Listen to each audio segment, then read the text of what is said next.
खौफनाक जंगल का राज रिहान एक साहसी यात्री था जिसे रहस्यमय जगहों की खोज का बेहद शौक था। जब उसने अंधेरा जंगल के बारे में सुना तो उसने तुरंत वहां जाने का फैसला कर लिया। स्थानीय लोगों का कहना था कि जो भी इस जंगल में गया वह कभी वापस नहीं लौटा, लेकिन रिहान इन कहानियों पर विश्वास नहीं करता था। एक उजली सुबह वह जंगल की ओर निकल पड़ा। घने पेड़, चुपचाप उड़ते पक्षी और एक अजीब सी ठंडक ने माहौल को और भी रहस्यमय बना दिया था।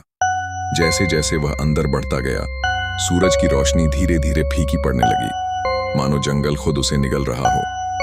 चलते चलते उसे एक पुराना जर्जर कैंप मिला। वहां इधर उधर बिखरा हुआ सामान था, जिसमें एक फटी पुरानी डायरी भी शामिल थी। रिहान ने डायरी उठाई और पढ़ना शुरू किया। यदि कोई यह पढ़ रहा है तो तुरंत वापस लौट जाए। ये जंगल जीवित है, ये आपको निकलने नहीं देगा। इन शब्दों को पढ़ते ही रिहान का दिल जोर से धड़कने लगा। अचानक उसने पेड़ों के पीछे हल्की सी हलचल महसूस की। वह मुड़ा, पर वहां कुछ भी नजर नहीं आया। तभी हवा में एक फुसफुसाहट गूंजी, तुम्हें भी यहां रहना होगा। अब रिहान को महसूस हुआ कि कुछ गड़बड़ है। उसने तुरंत वापस जाने का निर्णय लिया, लेकिन जैसे ही उसने मुड़कर रास्ता अपनाया, उसे अजीब सा एहसास हुआ कि हर दिशा में वही पेड़ और पत्थर हैं, मानो वह एक गोल घेरे में फंस गया हो। अचानक उसने अपने पीछे कदमों की हल्की सी आवाज सुनी।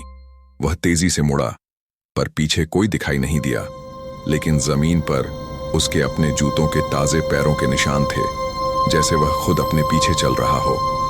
डर से कांपते हुए रिहान ने बिना पीछे मुड़े दौड़ना शुरू किया। वह अंधाधुंध भागता रहा, जब तक कि उसकी नजर एक हल्की रोशनी पर न पड़ी।